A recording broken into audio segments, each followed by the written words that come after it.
Racikan Berita. Bismillahirrahmanirrahim. Assalamualaikum warahmatullahi wabarakatuh. Waalaikumsalam warahmatullahi wabarakatuh. Kembali bersama Scholars to Scholars Conversation. Saya Husnu Maria bersama sahabat saya Dr. Iksanuddin Nursi. Pemirsa Isidri Show yang dirahmati Allah, senang sekali ya kita ketemu lagi. Alhamdulillah.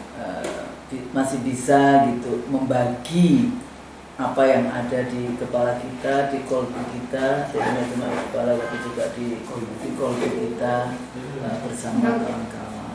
Terima kasih juga yang selalu ikut mengikuti Dan menunggu ya, kadang-kadang ada walaupun ya lucu-lucu lah komentarnya, tapi kadang-kadang saya komentari, kadang-kadang saya jawab juga komentarnya.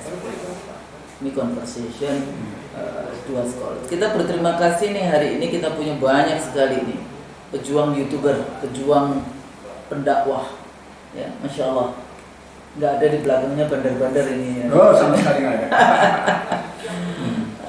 Luar biasa, ini banyak sekali. Bisa dilihat nanti ya, dikasih kayak gitu berapa kamera yang bermain di sini. Sepertinya kamera kita, kamera masing-masing gitu. Masya Allah. Masya Allah.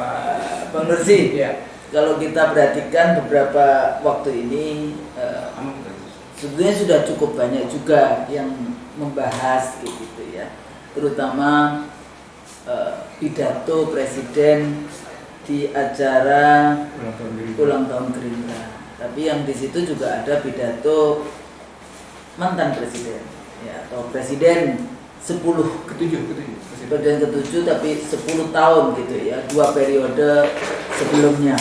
Nah, ini juga menarik di dalam konteks kalau kita mendengarkan. Saya kebetulan juga mencoba dengan apa namanya ya, sekolah gitu ya, mencoba untuk tidak thin skin, mencoba untuk tidak tipis kulit kita di dalam mendengarkan bagaimana kalau di apa namanya, konteks terminologi yang biasanya digunakan dalam bahasa Inggris gitu ya, itu thin skin, tipis kulit gitu.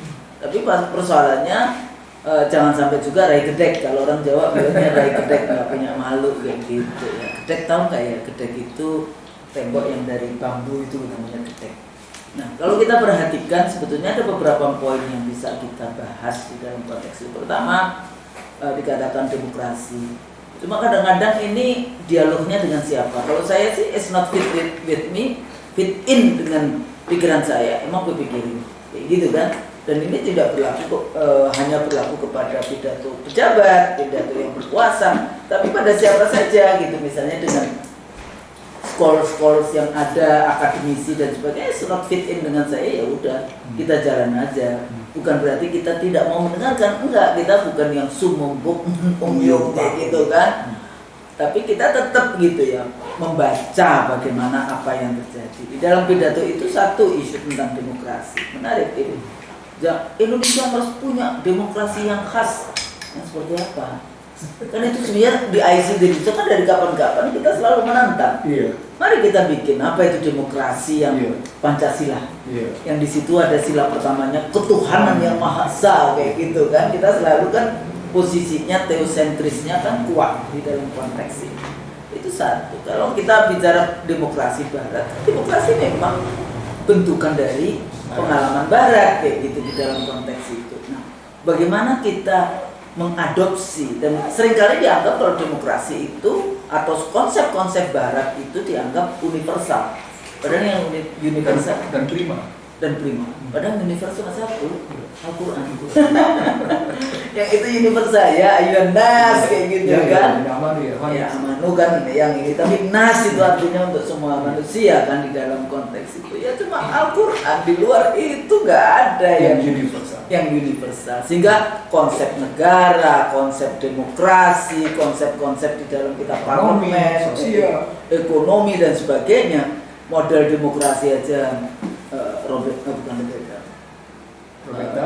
Bukan.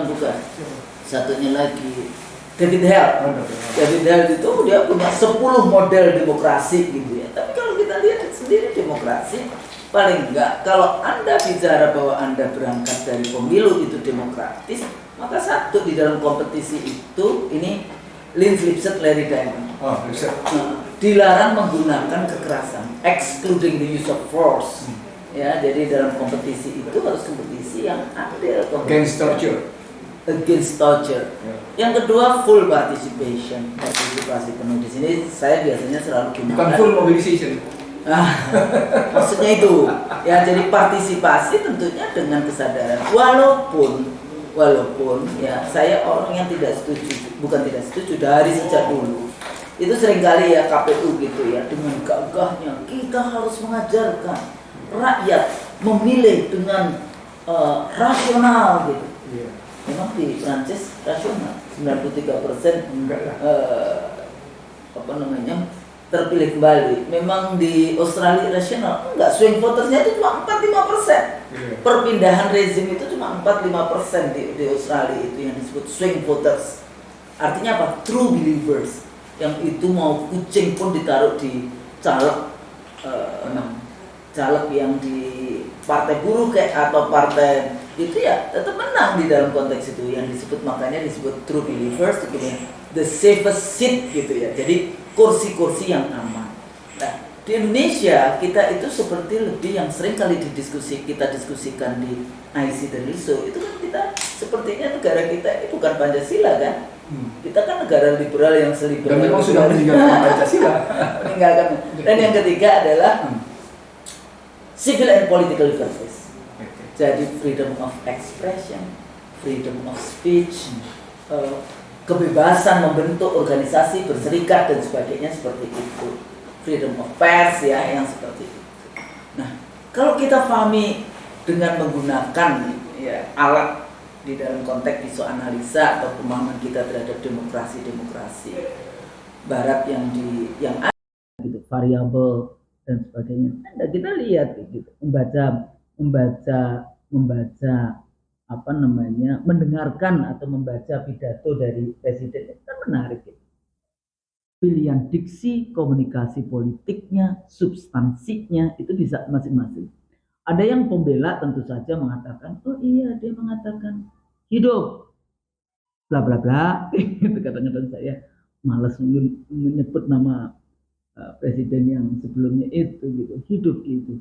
Apa itu sebetulnya diksi yang apa nggak menyakiti rakyat? Pada saat yang sama rakyat sedang bicara tentang adili di dalam konteks itu. Jadi empati, simpati dari seorang pemimpin itu seperti apa? Tapi yang berkali-kali dulu di dalam debat, di dalam pidato seringkali menggunakan kata ya, diksi, pilihan diksi dasmu misalnya. Seorang pemimpin apakah kita layak kayak gitu ya menggunakan pilihan-pilihan diksi yang itu lagi-lagi menyakiti rakyat, menyakiti orang-orang atau anti, biasanya kita sebut anti intelektual, ya kan? Karena dikritik, kemudian kritiknya kok nggak pas, maka responsnya adalah menggunakan terminologi ini. Nah, kalau kita dengarkan, sebetulnya ini diarahkan ke siapa, bagaimana pilihan komunikasi politiknya, penggunaan pilihan kata-katanya, ya. Terus kemudian pilihan demokrasi, bahasanya itu tidak ada musuh, bahasanya itu oposisi, tidak ada. Padahal yang kita sebut dalam demokrasi itu cuma oposisi versus lawan atau musuh. Padahal kalau kita ngomong demokrasi, emang oposisi itu bukan musuh, bukan lawan per se, seperti kalau kita perang. Ya kan, oposisi kalau kita gunakan dalam ilmu politik yang digunakan opposition. Jadi opposition itu biasa saja di dalam itu seperti sepasang rel. Iya. Modelnya seperti sepasang rel. Jadi antara yang berkuasa sama oposisi itu sepasang rel. Iya. Karena punya landasan yang sama, konstitusi. Cuma cara pandang. Jadi bukan berarti kemudian demokrasi Indonesia itu adalah demokrasi yang kalau sudah menang dijadiin satu. Iya. Enggak, terus yang ngawasin siapa? Nah ini juga di pidato berikutnya menarik itu, Bang. Saya perhatikan apa gesture pada saat oh iya nanti kalau kalau yang bisa dilunakkan, tapi ada satu lagi. Kalau yang nggak bisa begitu. Itu maksudnya apa ya? Ada Lihat kan, bahasa tubuh. tangannya kayak gitu, bahasa tubuhnya kayak gitu. Maksudnya, nah, padahal tidak hanya pilihan diksi dan kata dan yang dipilih ya sebagai seorang pemimpin, tapi gesture pun juga penting gitu di dalam konteks itu. Apa yang maksud? Dihilangkan, ditebas, dia apa? Nah, dulu saya masih ingat pada saat dialog di TV One ya, kita ngomongin perempuan bicara, itu salah satu waktu itu yang dibahas itu waktu Rocky Gerung bahas apa ya, yang ngatain rezimnya kayak gitu. Ujian tolol. Ya, itu. Nah, waktu itu pertanyaan saya, pernahkah para akademisi, para scholars itu meneliti diksi-diksi yang dipilih pejabat bicara kepada rakyatnya? Tapi kenapa mereka sangat sibuk? Bagaimana para pengkritik scholars, akademisi yang mengkritik, tokoh-tokoh masyarakat yang mengkritik rezim, kemudian ramai dibahas di media. Harusnya kan, ya kalau Anda mau, kita netral kok. Kalau netral, pernah nggak membuat penelitian itu? Ya, penggunaan didor, penggunaan yang kayak gitu-gitu, itu juga saya yang beresin, nanti kita kan yang beresin. Kan ada seorang pejabat tinggi menyatakan nanti kami yang beresin, bawa atau termasuk juga ada bahasa waktu ditanya, bukan urusan saya. Loh, Anda dibayar untuk ngurusin ini semua? Atau mana saya tahu? Kemudian rakyat gitu ya, kenapa TKA banyak datang? Memang Anda bisa menggantikan posisi TKA yang kayak gitu kan? Lah, itu tugas Anda. Second class lebih sebetulnya. Enggak, itu tugas pejabat yang dibayar oleh rakyat untuk yang namanya membuka lapangan pekerjaan untuk bangsanya sendiri, bukan untuk bangsa Cina, bukan untuk bangsa yang lain-lainnya di luar Indonesia. Nah, menanggapi berbagai macam yang ini, coba kira-kira perspektif kita di dalam IC dari URSO melihat kan seringkali ada juga orang yang menganggap bahwa kayak Durkheim aja kan mengatakan bahwa kalau kemudian kita pakai agama itu dianggap irasional, ya kan? Jadi karena sebetulnya dia fisika material. Berbagai macam yang fisika material. Durkheim itu teori konfliknya berbasis fisika material. Fisika material, materialisme. Nah, jadi balik lagi di dalam konteks kita membaca, mendengarkan pidato presiden. Kita tahulah siapa yang cuma bagaimana kita menjelaskan kepada pemirsa IC di dalam konteks apa sebetulnya yang sedang terjadi. Kenapa pilihan-pilihan itu menjadi pilihan-pilihan yang terus-menerus diulang dalam konteks ini. Oke. Kita dekati, tadi Usul sudah menyebut empati dan simpati. Itu tesis pertama, seorang penguasa dia harus menunjukkan sikap empati dan simpatinya kepada rakyat banyak yang memberikan amanah kepadanya. Jadi tesis pertama adalah seorang penguasa dia punya kewajiban memberikan empati dan simpati kepada rakyat banyak yang memberikan amanah kepadanya. Jadi kalau dia memang merasa memperoleh 58%, maka dia katakanlah, apalagi dia kita wajib merangkul semuanya, maka dia punya kewajiban bukan sekedar berempati dan bersimpati kepada yang 58%, tapi juga dia harus berempati dan bersimpati kepada yang 42%.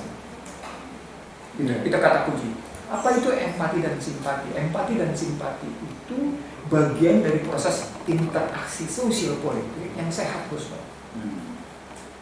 Jadi kalau kita perhatikan modal simpati dan empati dalam proses interaksi, dia kan basisnya ada sugesti, ada identifikasi, ada simpati, ada empati, gitu kan, ada imitasi.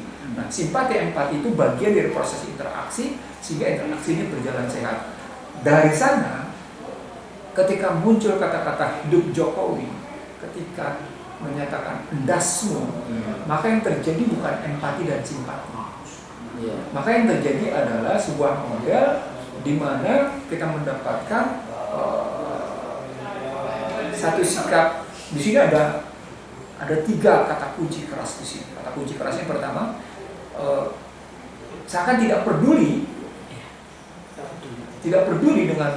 dengan rasa rakyat yang menghendaki tegaknya keadilan. What's the point? ada perasaan keadilan dicabik-cabik khususnya.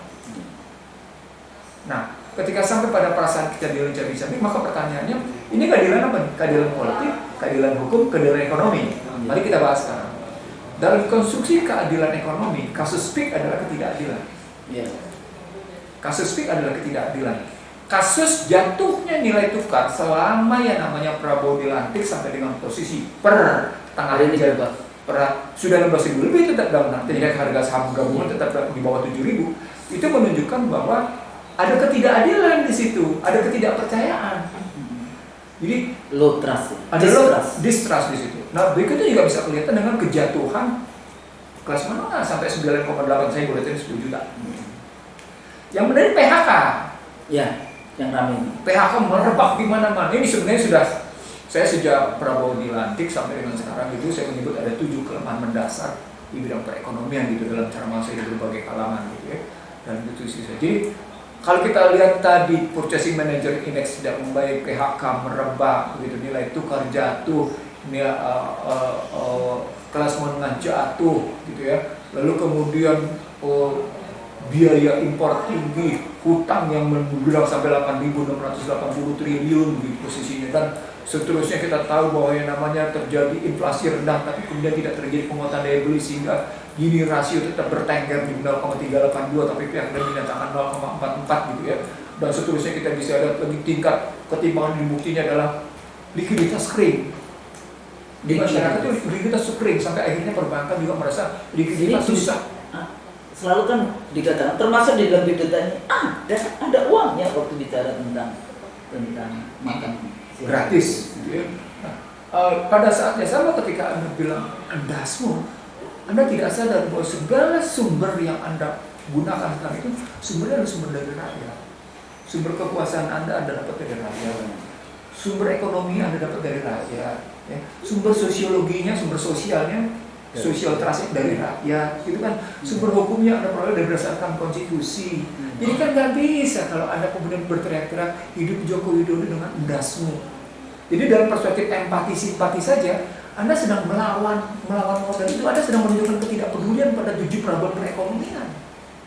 Anda tidak sedang peduli, itu ketidakadilan baru keadilan ekonomi, belum keadilan politik. Bahwa keadilan politik, Anda mesti berpikir sekarang bahwa legitimasi itu dari mana? Dari mana diperoleh? Jadi kata kunci ketika kita bicara keadilan politik dan kemudian Anda mencoba merangkul semua. Dan pada posisi Anda merangkul semua, ada pihak yang kemudian memang bertahan untuk tidak mau atau katakan sedang menjaga jarak seperti PDIP misalnya gitu ya. Kan PDIP mencoba ya sedikit-sedikit menjaga jarak lah karena ada problem pemecatan Joko Widodo dan pemecatan Gibran gitu ya. Kan ini tidak berdiri sendiri Husnul. Betul. Tidak berdiri sendiri.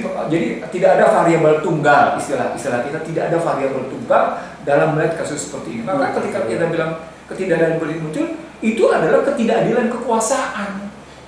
Jadi problematika ketidakadilan kekuasaan itu nampak pada ketidakadilan hukum. Nah, ketika tidak adilan hukum, maka bayar itu wajar aja jadinya. Siapa yang bayar aja? Masyarakat terhadap hukum. Sehingga akhirnya si Sukatani harus minta maaf. Karena memang ada problematika ketidakadilan hukum. Jadi ketidakadilan ekonomi terjadi, ketidakadilan hukum terjadi. Sehingga tadi kalau bicara yang saya katakan freedom of expression, dia menyampaikan itu gambaran bahwa sesungguhnya diancam kayak gitu loh. Di situ sesungguhnya ketika muncul hidup Joko Widodo dan dasmu, simbolik torture, kekerasan simbolik. Dia menghardik pemilik. Hardik ya. Dia menghardik pemilik kedaulatan.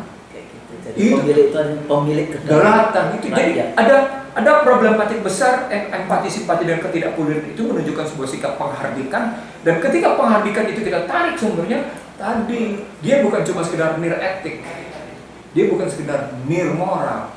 Ada problem bisa jadi valueless. Bukan less value. Valueless. Dia bisa menggunakan diksi itu kalau jelas ditujukan kepada siapa, misalnya pengkhianat republik. Betul. Ya kan? Boleh dia gunakan itu pengkhianat republik ini. Iya. Gitu kan? Iya. Yang wajar dia gunakan itu. Yang membuat rakyat yang menyengsarakan rakyat. Nah, itu boleh. Bukan ada kan yang Bahkan wajib Husnul. Nah, makanya jangan cuma sekedar pidato yang tidak jelas. Gitu. Nah, apa poinnya? Ininya. Pemahaman struktur konstitusi, hukum dan demokrasi ini menjadi berantakan Husnul. Demokrasi itu harus tunduk pada hukum. Hukum itu tunduk pada konstitusi. Sementara konstitusinya amburadul. Ya sudah maunya amburadul. Nah ini bukti.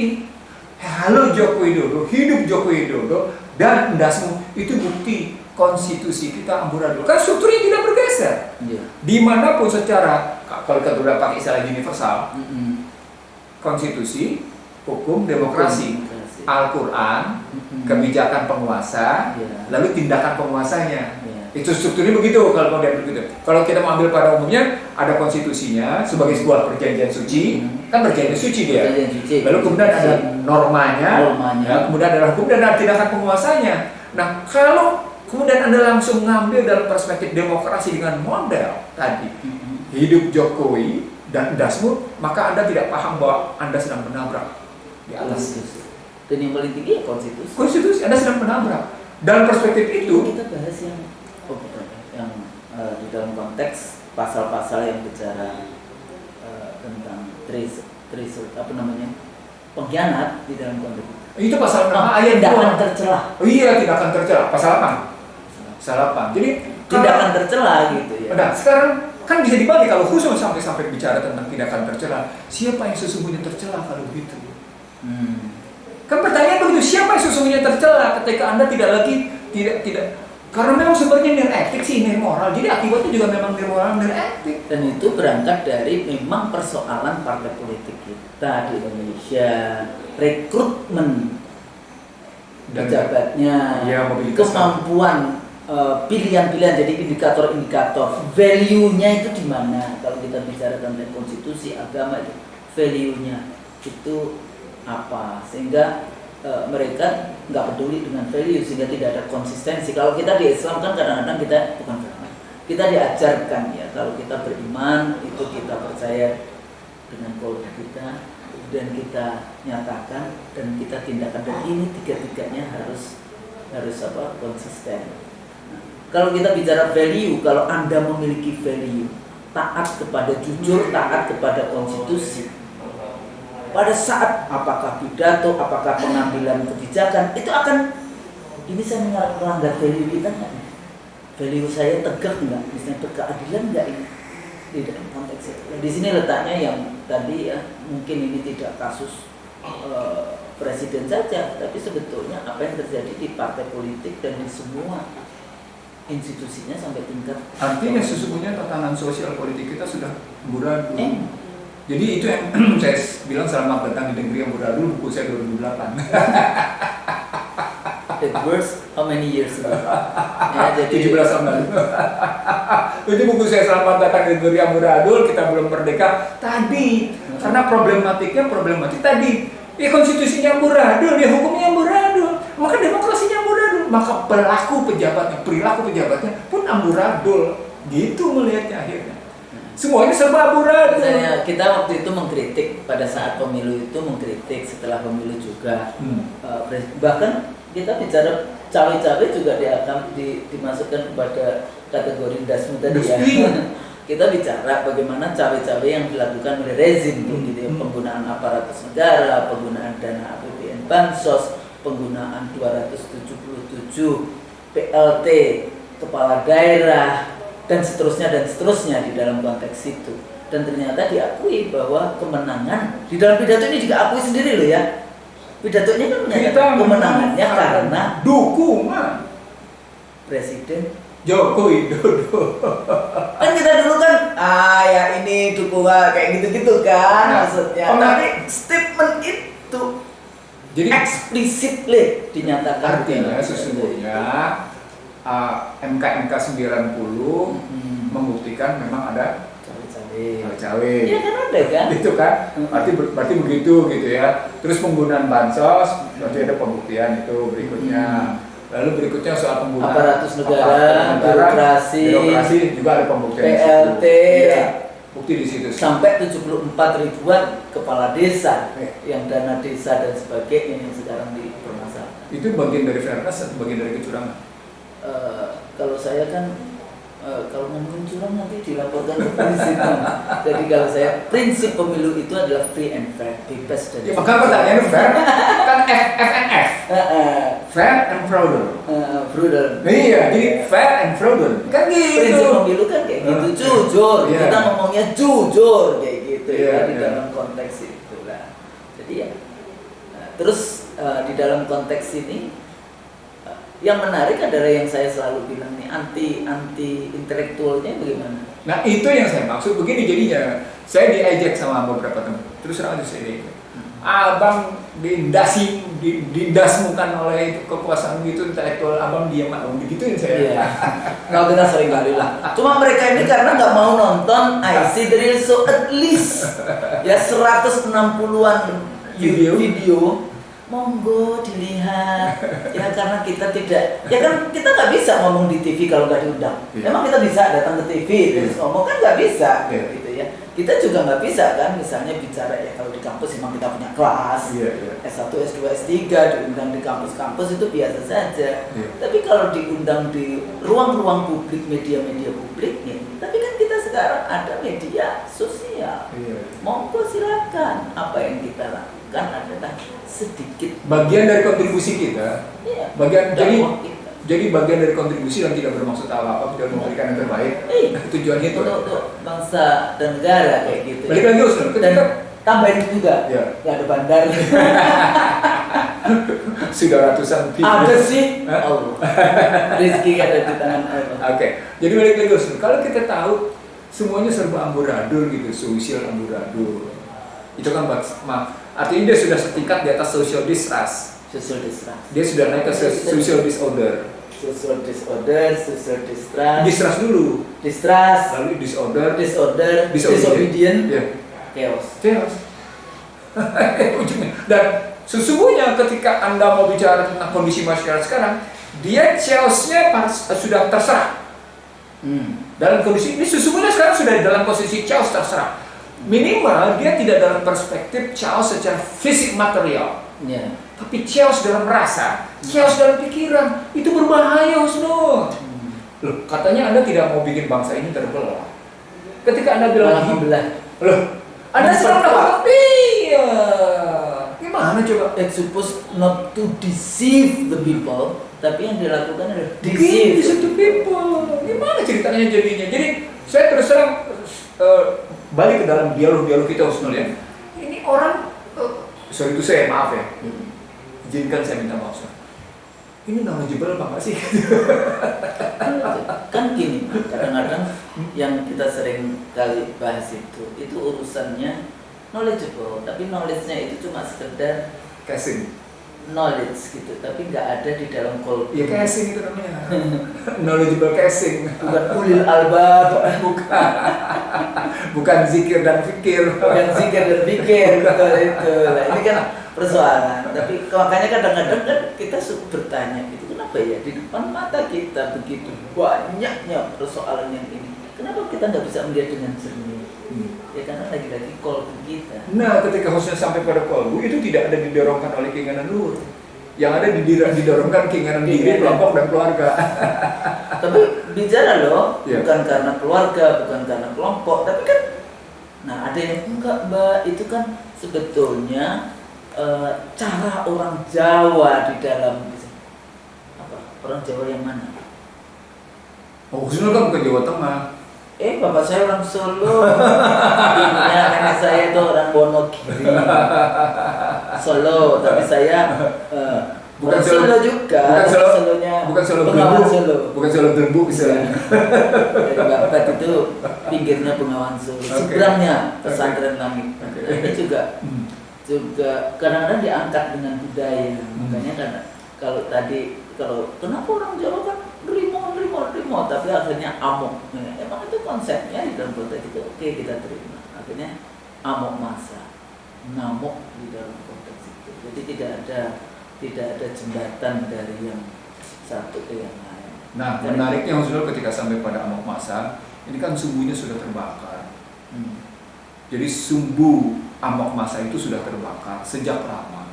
Sejak lama sebetulnya. Sejak lama terbakar. Cuma kecepatan terbakarnya turun naik. Satu saat cepat terbakarnya tinggi, satu saat terbakarnya di rendah, nyaris mati.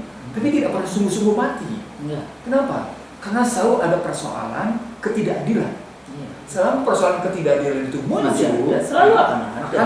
akan terbakar itu yang namanya Iya. sumbu amok massa itu, sumbu terbakarnya amok massa. Nah, kalau kita bilang sekarang dasmu sebagai penghardikan terhadap pemilu, maka problematik etik moral yang tinggi tadi gitu ya, bukan sekedar membelah bangsa, bukan sekedar membelah masyarakat.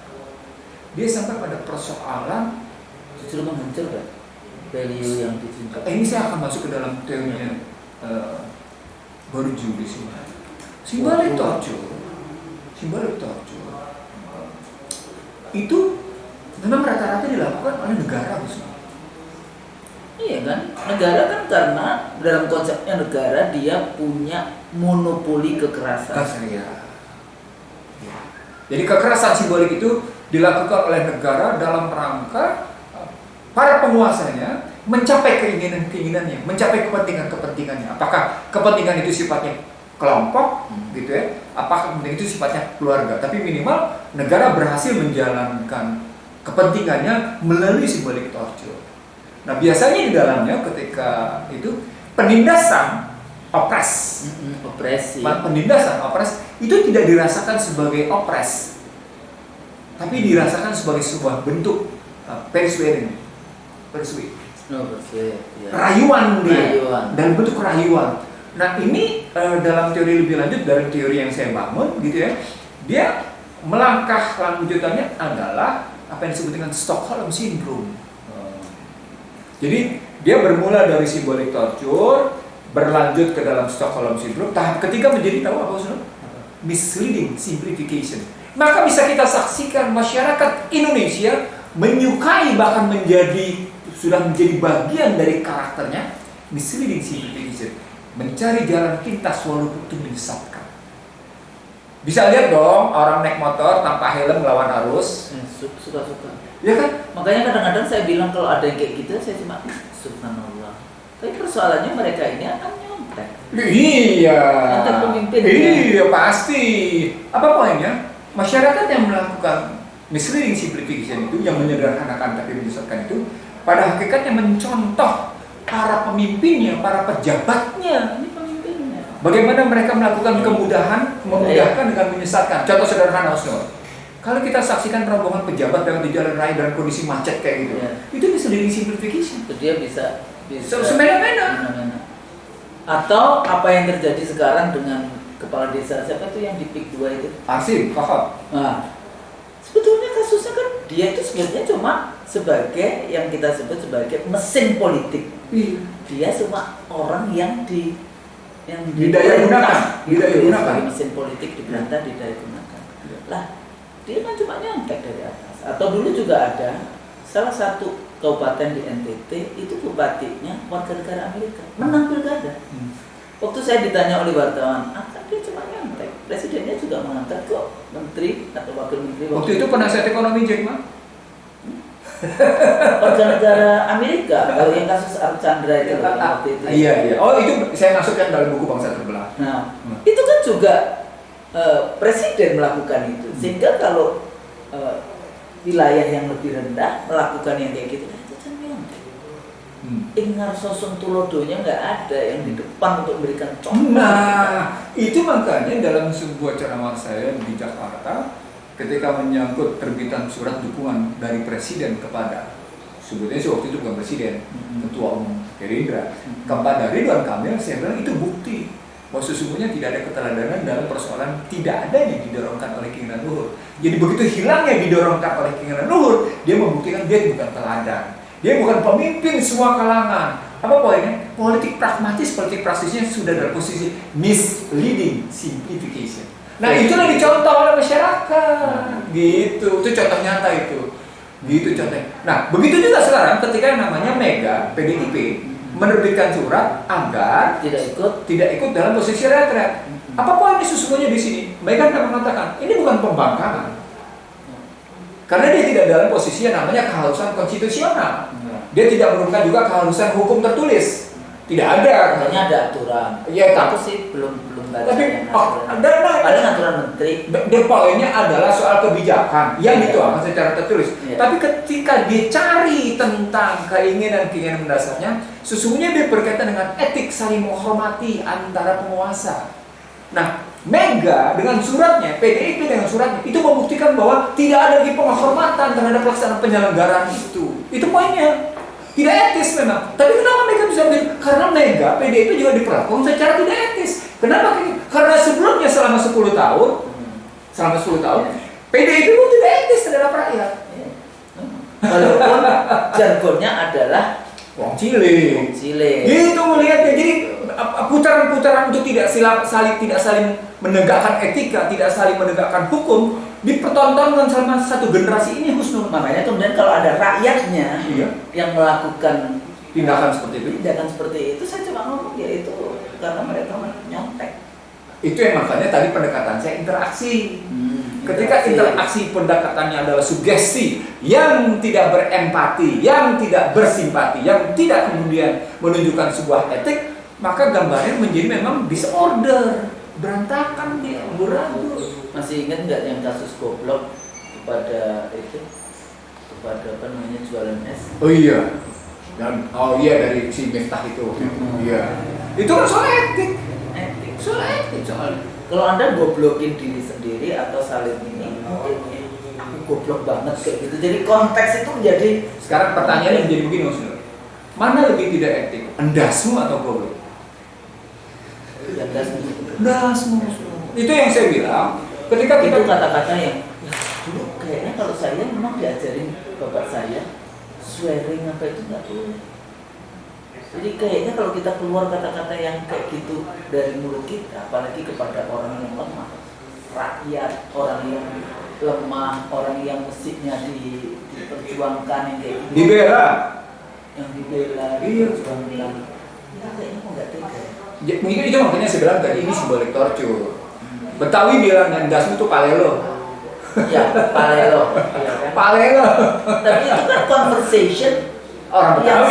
Iya. Enggak, maksudnya bukan kepada. Iya, bukan powerless. Iya. Bukan kepada powerless. Iya, gitu, iya. Itu conversation sesama kayak gitu. Dia setara. Dialog setara. Iya, jadi dia nggak setara. bisa kalau itu jadi. Itu makanya lagi-lagi paling enak mengamatinya tetap dalam pendekatan interaksi. Nah, kita terjemahkan ke dalam interaksi politik. Nah, ketika interaksi politik kita strukturkan tadi tidak adanya empati simpati dan berarti tidak adanya sugesti untuk untuk respect atas kepemilikan roda rakyat. Karena ini munculnya disrespect ini.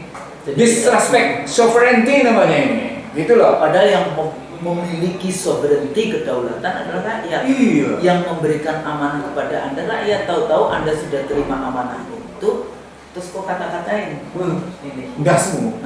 Dan Pada saat yang sama Anda tidak perlu dengan diri. Padahal Anda bilang kita kejar ke Antartika sampai lagi Padang Pasir. Ada lagi kita mau maafin. Terus kemudian pidato berikutnya, udah nanti kita cari caranya gimana korupsi. Jadi memang ada. Kadang-kadang saya berpikir kalau kita memang kita tidak takut pada Tuhan, iman kita kurang. Itu kadang-kadang tuh slip of the tongue, kadang-kadang benar-benar slip kaki gitu jatuh, kadang-kadang slip kayak gitu-gitu tuh. Saya percaya loh. Makarumah itu. Makarumah itu. Jadi poinnya gini harus sebelum kita tutup. Kita mau ngeliatnya begini, ada jalan keluar. Pertanyaannya begini, Anda mau mengembalikan proporsi kedaulatan Anda dengan basis kedaulatan rakyat kepada pemiliknya, atau Anda mau mengembalikan proporsi kedaulatan Anda berbasis kekuasaan formal legal? Itu pertanyaan. Kalau sekedar kekuasaan formal legal, maka Anda memang tetap berkuasa secara legal formal. Tapi percayalah, Anda tidak mendapat legitimasi. Legitimasi itu dari rakyat. Anda tidak dapat legitimasi. Pernah nggak ya kalau kita lihat pejabat presiden terutama atau menteri itu berani bicara kayak gitu kepada para bandar, kepada para 9 naga? Gue berani. Enggak.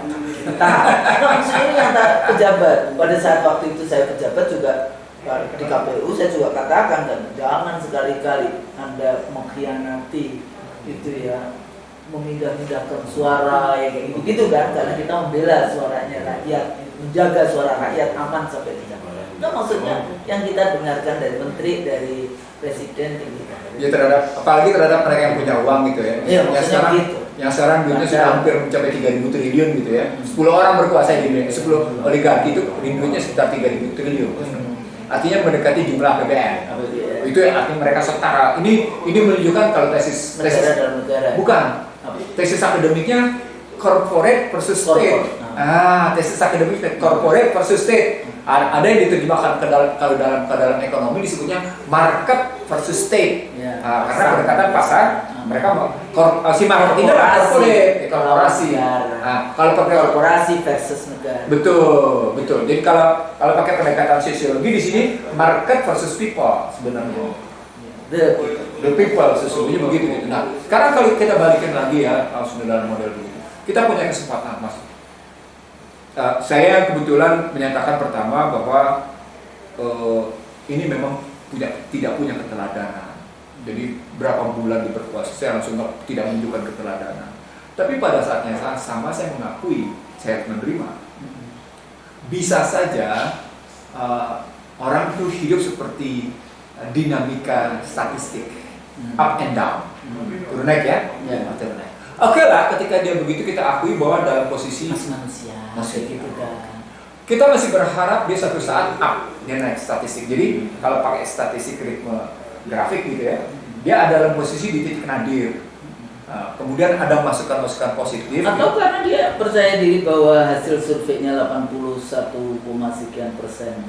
Tapi kalau pakai teori survei adalah pabrikasi suara, pabrikasi angka-angka, maka harusnya dia sadar bahwa Barat saja menyatakan risk is not only about the quantitative.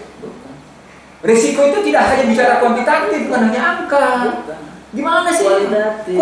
Gimana coba mikirnya? Jadi saya ada satu saja ibu-ibu guru yang kemudian ditangkap misalnya ya, ibu guru yang ditangkap karena ngomong apa itu udah cukup, nggak dikurang. Ada berapa guru sih yang menyatakan itu ya kayak gitu kan? Enggak, bukan kuantitatif tapi kualitatif. Sama seperti polisi. Iya. Ketika polisi begini walaupun jumlahnya cuma 2, Anda nggak bisa bilang itu oknum. Itu sudah resiko kelembagaan. Gitu misalnya. Institusi. Sama seperti ketika sejumlah menteri ditengarai sebagai korup. Saya ulang, ketika sejumlah menteri ditengarai, diindikasikan, kalau pakai bahasa konkretnya, kalau pakai bahasa Indonesia ditengarai, diduga, kalau pakai bahasa hukumnya diduga atau diindikasikan. Maka sesungguhnya problematiknya adalah betapa mesin kabinet itu sudah punya liability. Gitu melihatnya. Termasuk juga DPR. Sama. Begitu juga DPD sama. Begitu juga namanya yudikatif ketika kasus yang ditangkap itu Razov itu sampai punya duit 942 miliar dengan emas 51 kg. Itu beneran ya? Bener. Nah, itu yang kayak gitu. Hah? Kayak gitu. Cash ditaruh di 942 miliar dengan emas 51 kg. Dahsyat kan?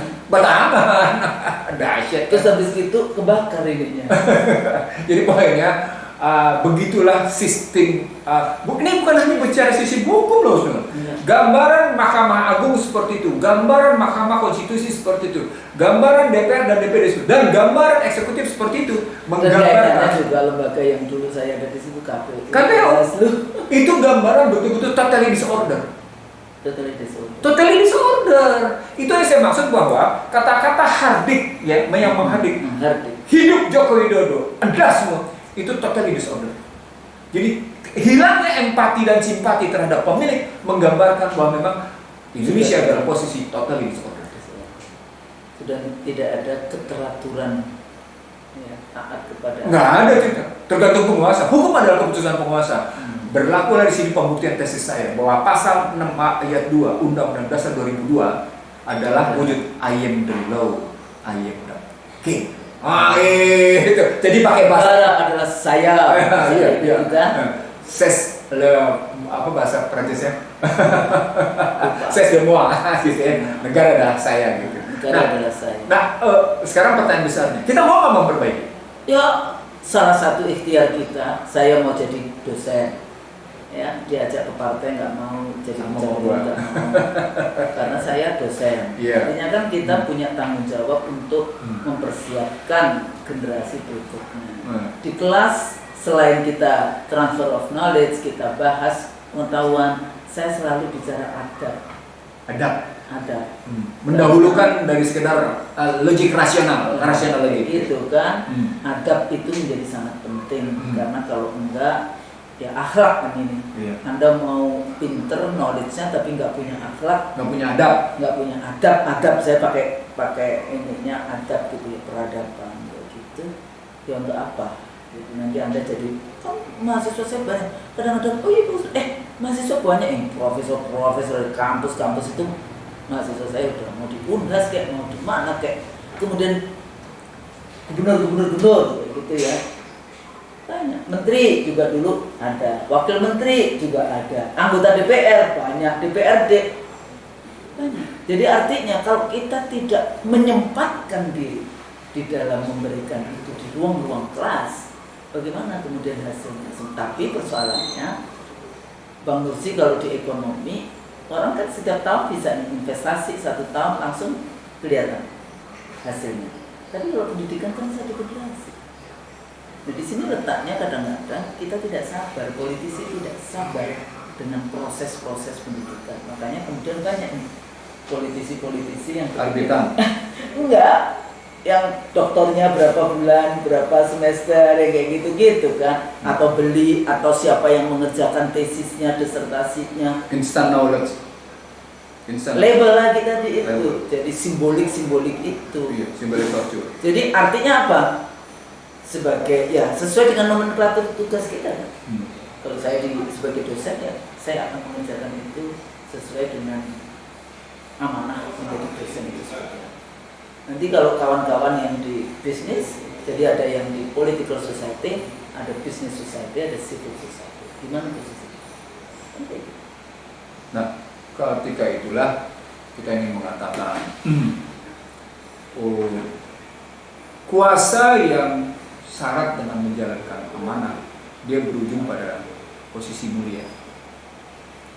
Berkali-kali kita intelektual itu di situ, beda dengan akademisi saja ya. Intelektual itu harusnya ada value di situ. Value, betul. Nah, tapi kuasa yang dijalankan dengan penuh kemauan pribadi belaka, kemauan kelompok belaka, dia akan berujung pada posisi hina. Maka kuasa itu menjadi liabilities bagi siapapun, bukan hanya dia.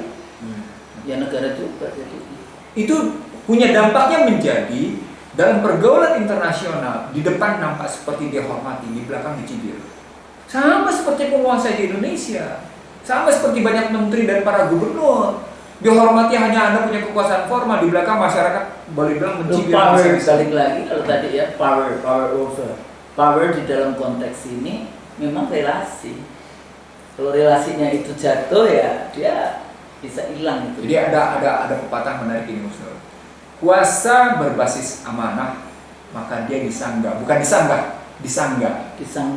Gitu ya. Dipuja. Kuasa berbasis penuh khianat. Di sini kata kunci, penuh khianat dan tidak memegang amanat, maka dia akan pada posisi terhina dan disumpah serapah. Jadi itu ceritanya. Masyarakat sumpah serapah. Sekarang kalau kita lihat media sosial, anak kecil bisa ngajari etika kepada presiden, itu dahsyat. Pak, ini anak kecil nih. Iya. Anak kecil. Ada anak kecil. Pak, itu ndasmu itu soal etik, Pak. Boy, Bapak nunjukin, belajari bagaimana punya etik. Coba anak kecil diajari bicara begitu. Itu dipermalukan betul itu, Husnul. Sampai itu viral. Anak kecil bicara tentang etika kepada presiden. Coba kebayang nggak itu? Itu nunjukin ada, kuasa mulia tadi sudah digerogoti dengan posisi yang hina. Sudah mulai masuk tuh posisi hina. Artinya kuasa bukan lagi menjadi bentuk aset, menjadi bentuk liabilities, kewajiban, beban dia menjadi. Nah, disitulah sebenarnya peluang menyelesaikan masalah Husnul. Jadi setiap kita melihat, kan teori Archimedes kan, Tekanan dari atas akan mendapat tekanan dari bawah. Oke, kita cari keseimbangan sehingga ketemu yang namanya bejana berhubungan kan gitu. Dia ketemu dalam posisi permukaannya seimbang gitu. Yang ini tidak turun, yang ini tidak kemudian naik ke atas gitu. Ini kita pakai bejana berhubungan gitu ya. Nah, kalau kita pakai bejana berhubungan dengan permukaan air yang seimbang itu, mulailah dengan menjadi pribadi yang seimbang. Bagaimana menjadi pribadi yang seimbang? Kolbunya itu yang positif diwujudkan dengan kata-katanya, dengan kata-kata yang lemah lembut. Dan itulah nasihat Luqman kepada anaknya. Berkata-katalah kamu yang lemah lembut dengan yang baik. Janganlah berkata-kata dengan keras seperti keledai. Surat Luqman itu nasihat orang tua kepada anak. Ini ya. Jadi, kebayang nggak? Dinasihati berkatalah yang lemah lembut. Apalagi seorang penguasa kepada pemilik kekuasaan, kepada pemegang kedaulatan, lemah lembutlah. Dan jangan berkata dengan keras, karena berkata keras itu seperti keledai. Apa itu keledai? 3 perilaku keledai. Keras kepala, bodoh, keras kalbu, dan kalau bersuara lantang sehingga demikian jauh terdengar suaranya. Tapi kadang-kadang ini juga patriarki juga. Jadi kalau perempuan tegas itu dianggap yang keras kayak gitu ya. Tapi kalau laki-laki keras dianggap tegas. Pemimpin perempuan kan kayak gitu kan. Kadang-kadang seringkali karena perempuan dianggap kalau keras gitu ya, oh dia galak, dia keras, dia yang kayak gitu. Tapi kalau laki-laki biasanya dianggapnya dia sebagai dia tegas. Ini kalau studi-studi gender, ya, studi gender itu kalau ngambil kayak di situ basisnya akhirnya terpulang pada soal persepsi, penerimaan ya, di mana society melihat persif gitu ya apa kalau. Nah itu pembentukan karakter. Kalau Anda dengar suara lantang dari Indonesia Timur, Anda akan bilang keras. Begitu Anda juga dengar suara lantang dari misalnya katakan dari Medan, dari Aceh Medan, Anda juga bisa berkata keras. Atau kalau Anda dengar suara orang-orang kulit kuning dari mainland sana, Anda juga akan kan suaranya keras. Melengking, orang keras. Itu ada. Itu karakter yang dibangun. Padahal di situ mungkin terjadi soal penghormatan. Tapi saya ingin mengatakan dari adab seperti itu tetap saja harus dipenuhi dengan kelemah lembutan. Nah, lemah lembut itu gambaran dari gambaran dari 4B. Berkatalah yang baik, berbuatlah yang baik, berkatalah dan berbuatlah dengan benar. Itu kan? Tunjukkan sikap keberanian. B, yang ketiga, tingkat keberanian. Tunjukkan sikap bertanggung jawab. Jadi baik, benar, berani, bertanggung jawab. Dibungkus keseluruhan 4B itu dengan sikap empati dan simpati. Wah, teorinya begitu sekarang. Coba bayangkan kalau pemimpin kita kayak gitu. Waduh, dibungkus dengan sikap empati terhadap siapapun.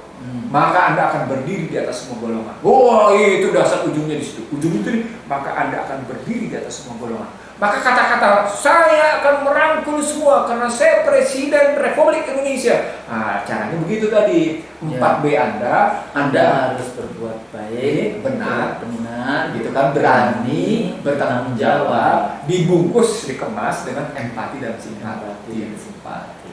Gitu. Itu jalan keluar Husnul. Itu maksud saya. Itu nggak bisa yang namanya instan.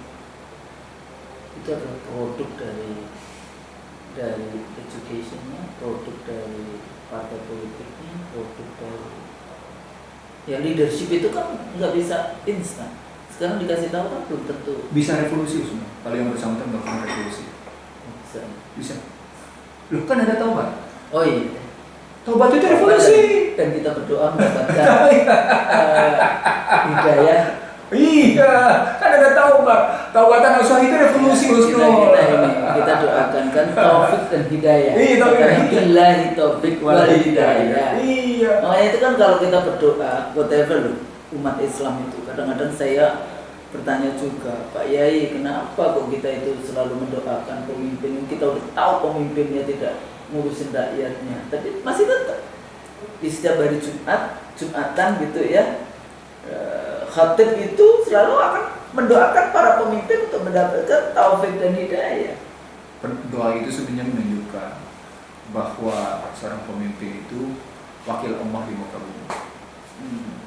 Tapi pada saat yang sama ya Allah ya udah kalau Nah, kalau dia tidak menjalankan kekuasaan ini, ketika dia ya udah percepat saja kayak gitu kan. jadi dua, ketika dia tidak Kekuasaan menjalankan dipergilirkan. ketika dia tidak menjalankan nilai-nilai dalam konstruksi wakil Allah tapi diwakili setan, dia begitu. Jadi Wakil makanya setan. kadang-kadang kalau kita berdoa ya, apalagi kalau itu dengan Al-Fatihah tentu saja ya, di awalnya kayak gitu. Iya karena na'budu wa iya karena nasta'in. Itu Allah akan iakan Insya Allah. Jadi balik lagi Gus Dol, supaya kita tidak lagi menghardik pemilik kedaulatan, lakukan 4B, lakukan 4B, benar, baik, benar, berani, bertanggung jawab, dikemas, simpati. dibungkus dengan empati dan simpati. Wah, gitu. Jadi sebetulnya kita biasanya tidak terlalu langsung bicara yang levelnya individu per se, tapi ini sangat penting karena dia leader. No, katanya Anda bangsa beradab, katanya Anda bangsa sopan santun, katanya Anda bangsa ramah tamah. Terhadap pemilik kedaulatan rakyat Anda tidak punya sikap ramah tamah. Nggak begitu dong. Maksudnya kan karena ini kita bicara tentang a leader. That's why. You talking about the leaders, not talking about the janitors. Ya, Yes. leader. Iya. Pemimpin kayak gitu, bukan pemimpin janitor. Oh iya, gitu kan. iya. Pemimpin yang harusnya amanah. Jadi dia harus berbuat baik, benar, berani dan bertanggung jawab untuk juga semuanya dalam rangka dia punya empati dan simpati. Itu conversation saya bersama conversation kita berdua. Mudah-mudahan apa yang kita bahas itu ada manfaatnya. Amin. Kalau salah itu tentu dari kita, Iya. dan yang benar hanya dari Allah. Amin. Benar. Mudah-mudahan bermanfaat. Assalamualaikum warahmatullahi wabarakatuh. Waalaikumsalam warahmatullahi wabarakatuh.